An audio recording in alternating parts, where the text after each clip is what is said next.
ರಾಜ್ಯಪಾಲರು ಜಂಟಿ ಅಧಿವೇಶನದಲ್ಲಿ ಚುಟುಕು ಭಾಷಣ ಮುಗಿಸಿ ಹೊರನಡೆದಂತಹ ವೇಳೆ ಅವರಿಗೆ ತಡೆದು ಅಗೌರವ ತೋರಿದ್ದಾರೆ ಎನ್ನುವ ಆರೋಪದ ಮೇಲೆ ಕಾಂಗ್ರೆಸ್ನ ವಿಧಾನ ಪರಿಷತ್ ಸದಸ್ಯ ಬಿಕೆ ಹರಿಪ್ರಸಾದ್ ಅವರನ್ನ ಸದನದಿಂದ ಅಮಾನತು ಮಾಡಬೇಕು ಅಂತ ಬಿಜೆಪಿ ಆಗ್ರಹಿಸಿದೆ. ಈ ವಿಷಯವನ್ನ ಮುಂದಿಟ್ಟು ವಿಧಾನ ಪರಿಷತ್ನಲ್ಲಿ ತೀವ್ರ ಕೋಲಾಹಲ ಉಂಟು ಆಗಿತ್ತು.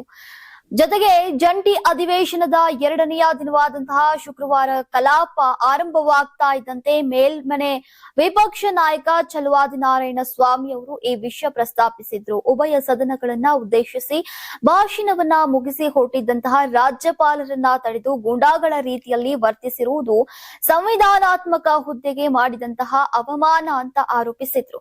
ಹೀಗಾಗಿ ಬಿಕೆ ಹರಿಪ್ರಸಾದ್ ಅವರನ್ನ ತಕ್ಷಣವೇ ಸದನದಿಂದ ಅಮಾನತು ಮಾಡಬೇಕು ಅಂತ ಒತ್ತಾಯಿಸಿದ್ರು. ಇದಕ್ಕೆ ಪ್ರತಿಯಾಗಿ ಕಾಂಗ್ರೆಸ್ ಸದಸ್ಯರು ಶೇಮ್ ಶೇಮ್ ಅಂತ ಘೋಷಣೆ ಕೂಗಿ ವಿರೋಧವನ್ನ ವ್ಯಕ್ತಪಡಿಸಿದ್ರು. ಕ್ರಿಯಾಲೋಪದ ಮೇಲೆ ಮಾತನಾಡೋಕೆ ಹರಿಪ್ರಸಾದ್ ಮುಂದಾದಾಗ ಬಿಜೆಪಿ ಸದಸ್ಯರು ತೀವ್ರ ಆಕ್ಷೇಪವನ್ನ ವ್ಯಕ್ತಪಡಿಸಿದ್ರು. ಗುಂಡಾಗಿರಿ ವರ್ತನೆ ತೋರಿದಂತಹ ಸದಸ್ಯರನ್ನ ತಕ್ಷಣ ಅಮಾನತು ಮಾಡಬೇಕು ಅಂತ ಪಟ್ಟು ಹಿಡಿದ್ರು. ಈ ಸಂದರ್ಭ ಸಚಿವ ಪ್ರಿಯಾಂಕ್ ಖರ್ಗೆ ಮಾತನಾಡಿ, ರಾಷ್ಟ್ರಗೀತೆಗೆ ಅವಮಾನ ಮಾಡಿದಂತಹ ರಾಜ್ಯಪಾಲರಿಗೆ ಯಾವ ಶಿಕ್ಷೆಯನ್ನ ನೀಡ್ತೀರಿ, ಮೊದಲು ಅದನ್ನ ಹೇಳಿ ಅಂತ ಪ್ರಶ್ನಿಸಿದ್ರು.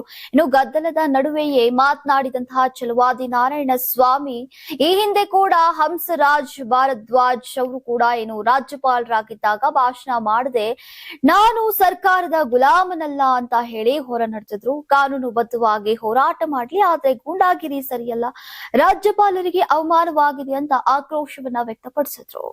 ನೀವು ಸಣ್ಣ ಆಗ್ಬೇಕಲ್ವಾ, ಅದು ಒಂದು ಉತ್ತಮ ಆಹಾರದಿಂದ ಸಣ್ಣ ಆಗ್ಬೇಕಲ್ವಾ. ಪ್ರತಿದಿನ ನಮ್ಮ ಜೀನಿ ಸ್ಲಿಮ್ ನ ಯೂಸ್ ಮಾಡಿ ಯಾವುದೇ ಸೈಡ್ ಎಫೆಕ್ಟ್ ಇಲ್ದಂಗೆ ನೀವು ಸಣ್ಣ ಆಗ್ತೀರಾ.